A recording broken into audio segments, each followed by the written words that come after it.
Okay, so I'm gonna take each one of your questions one at a time that you had in your email. So you started by saying number 9 and 10 were kind of giving you some trouble. You were getting some of them right, but not all of them, and you were kind of unsure how many possible solutions you could be getting. And to be honest, it just kind of depends. Each equation's kind of unique, and so let's just go ahead and tackle these one by one. So our parameters are going to be from 0 to 2 pi. And so what we're going to want to do here is set this equal to 0. So I'm going to subtract sine of x from both sides. Sine of x. And so I'm going to end up with, let's see, tangent of x squared times sine of x. And then I have that minus sine of x right there. And then now it's set equal to 0. So I just move that to the other side, set that equal to 0. Then what I notice is I can factor out a sine of x. And so that's going to be my next step. So I'm going to factor out sine of x. And then that's going to leave me with tangent of x squared minus 1 equals 0. And so the whole reason we factor it is because now it's broken into multiplication, and we know that 0 times anything is going to equal 0, right? So that's what we do. We take each factor and set them equal to 0 to kind of think about what would cause that factor to 0 out. So the first one would be sine. So we'll take sine of x equals 0. And so if you look on your unit circle, um, sine would be 0 at 0 radians and at pi radians. So those are my two solutions for x right there. So I'm just going to put them right here. So 0 and pi. So sine is 0 at those two spots. So if I were to plug that in, this would go to 0. The tangent would go to something, right? It doesn't really matter because 0 times anything is going to be 0. So, anyways, we're only focused on that little piece of it. Now we take the tangent of x squared minus 1 and set that equal to 0 and solve. And this is going to give us a lot of solutions. So I know you were kind of concerned about how do I know how many solutions I'm going to get. And like I said, each one's just kind of unique. And so it just kind of depends on the circumstances here. And so I'm going to add 1 to both sides. So then I have tangent of x squared equals 1. And then I am going to square root both sides. And when I do that, the square root property, I have to put that plus minus, right? So then I end up with where is tangent of x equal to positive or negative 1? So it could be positive or negative 1. And so the thing is, there's going to be 4 different spots on the unit circle. So tangent is equal to 1 at 45 degrees, or that would be pi over 4 in radians. And then it would be equal to negative 1 right there at, let's see, what would that be? That would be 3 pi over 4. And then another one down here, which would be 5 pi over 4. And then last but not least over here, tangent would be negative 1 at 7 pi over 4. And the reason why is because at those spots right there, and it's not drawn perfectly to scale, but at those spots right there, the x and the y are the same. The x and the y, so that's what tangent is. It's the ratio of x and y. So if they're the same, when you divide them, it equals 1. And then over here,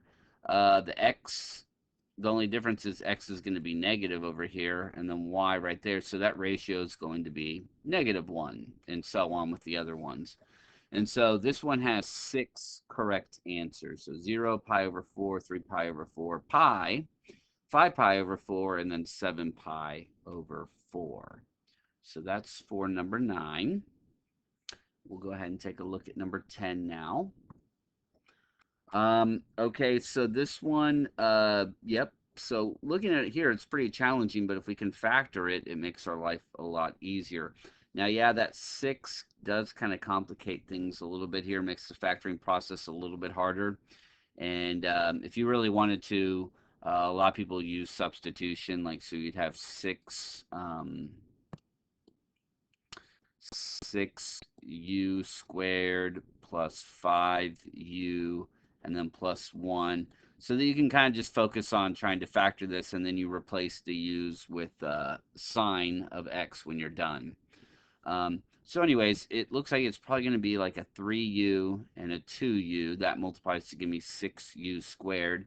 And then it needs to add up to 5u in the middle. So it's probably just going to be a plus 1 in both spots right here. So plus 1 and plus 1, because 1 times 1 is 1. And you can see my inner and my outer. That would be 2u, 3u. That's the 5u right there. So that's what this is going to factor into, except I need to put signs there. So it's going to be 3 times sine of x plus 1. And then this one's going to be 2 times sine of x plus 1 equals 0. Now, one of them will be able to get exact answers, and then the other one we're going to have to use the calculator. So looking at this first one right here, we'll take this and set this equal to 0.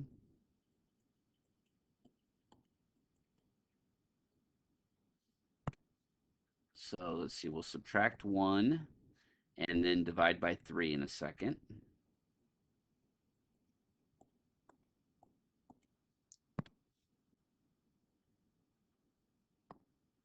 So divide by 3, divide by 3. So sine of x equals negative 1/3. Okay. Um, so the ratio of sine is your y value over your r value.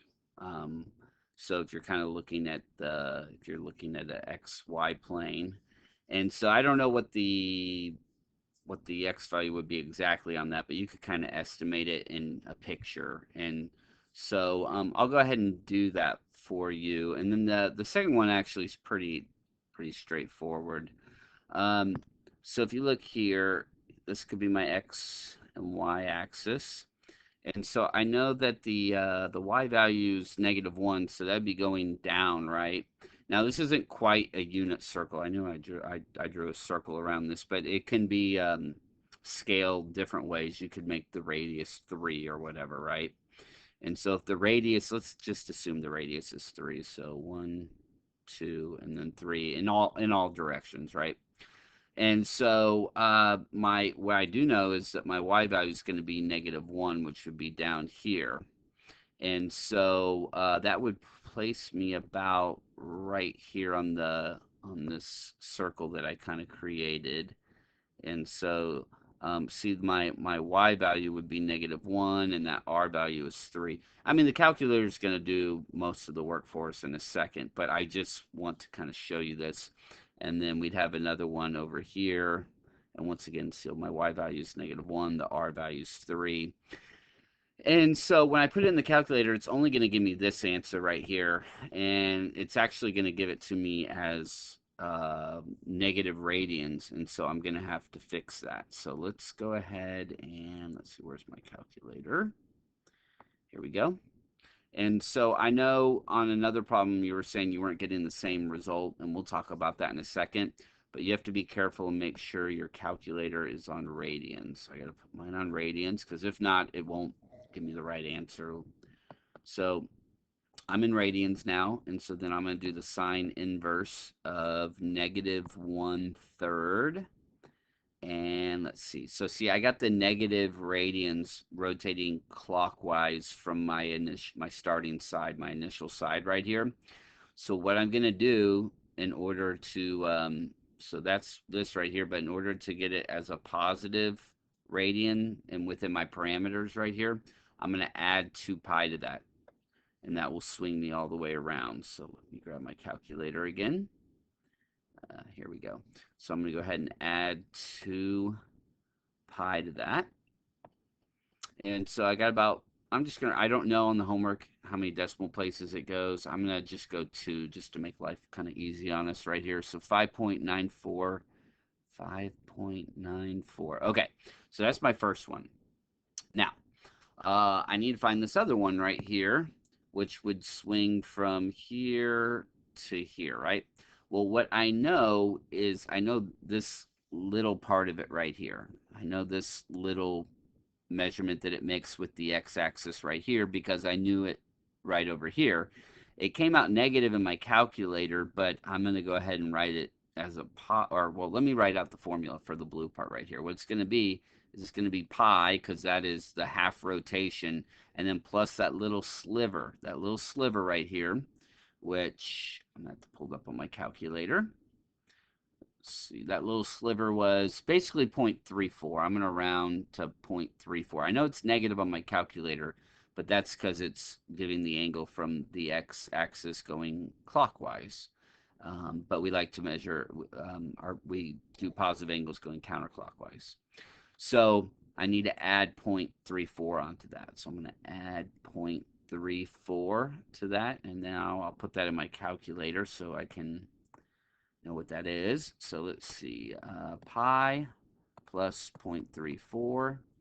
And so that angle should be 3.48. So the whole thing should be 3.48. 3.48 radians. And so that should be that second angle right there. And then as far as the other one's pretty simple. So I'm going to take this, set this equal to 0, and solve, and to kind of speed things up. So what I'm going to do here is you would subtract 1 and then divide by 2. So I end up with this right there. So sine equals -1/2. And so you could look at your unit circle for some help on this. It's actually going to be kind of close to where these other angles are. It's not going to be too much of a difference. So it's probably about right there, and about right there. So, and so if you look at that, let's see. So using my reference angles, let's see. I believe that that should be 7 pi over 6, and the other one should be 11 pi over 6. All right. Okay, the next thing you brought up was, I believe on question 6, you were getting a different answer. Now, in your email, I don't know if you just typed it wrong, but you said something about 1 plus 13 pi over 6. So I don't know if you were doing pi or if you were doing square root or not. Um, but so you'll need to look back and see what you actually wrote down, if it's just something simple like you accidentally typed a pi instead of doing square root.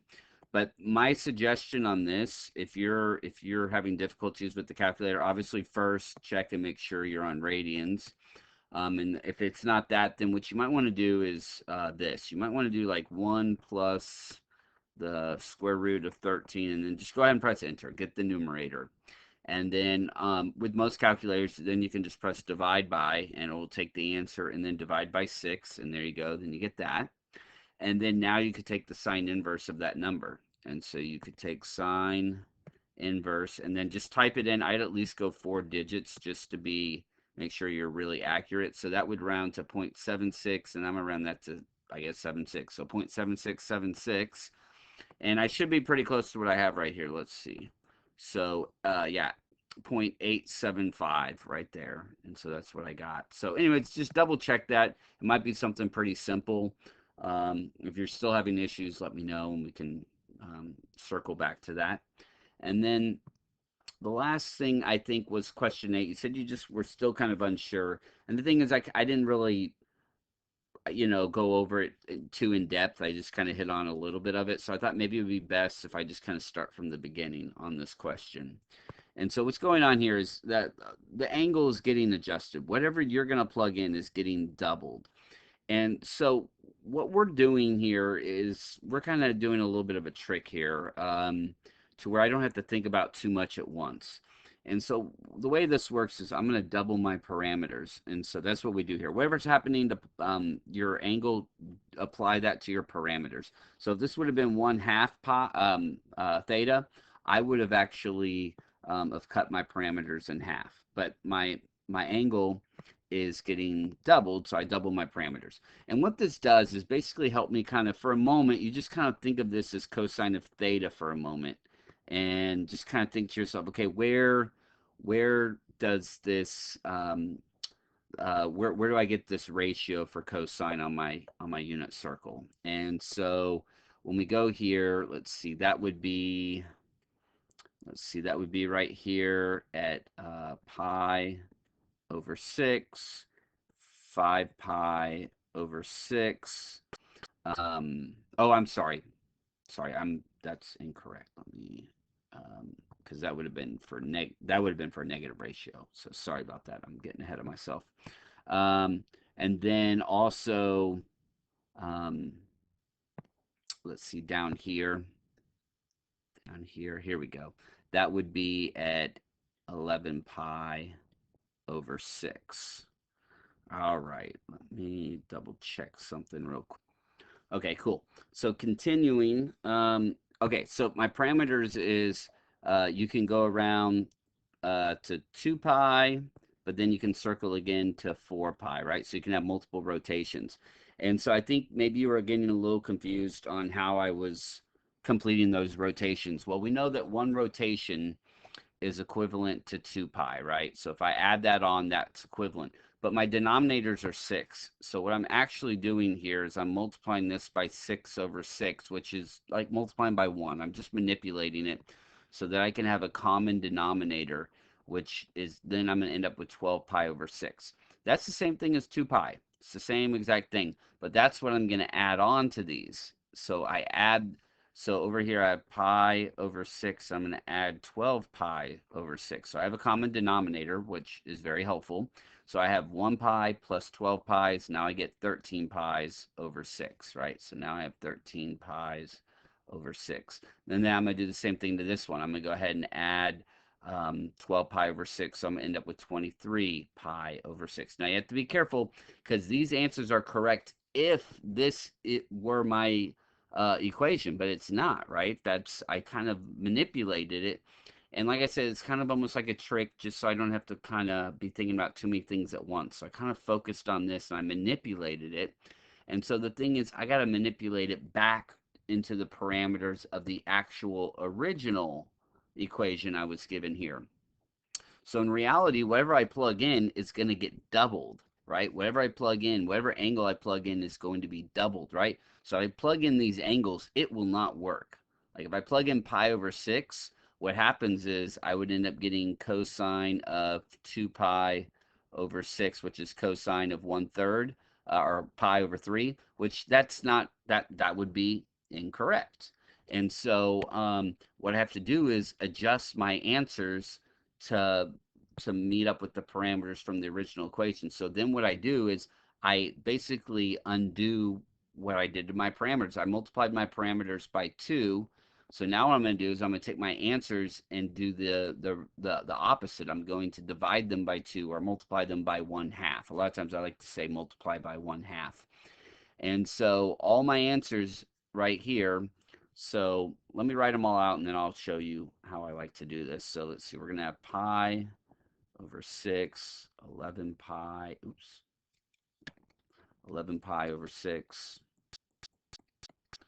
and let's see, 13 pi over 6, and then 23 pi over 6. Okay, so the way I show this in my class is I typically do this, and I'm like, okay, that's my answers, but that's my answers for this guy right here. I want to get the answers for the other one up above. And so I have to undo the parameter changes I made. So I'm going to multiply all these by 1/2, which is the reciprocal um, of multiplying by 2. It's the opposite of multiplying by 2. And so that's why all my denominators are going to turn into 12. And so my final answer on these are going to be pi over 12, 11 pi over 12, and so on. So all my denominators get changed into 12.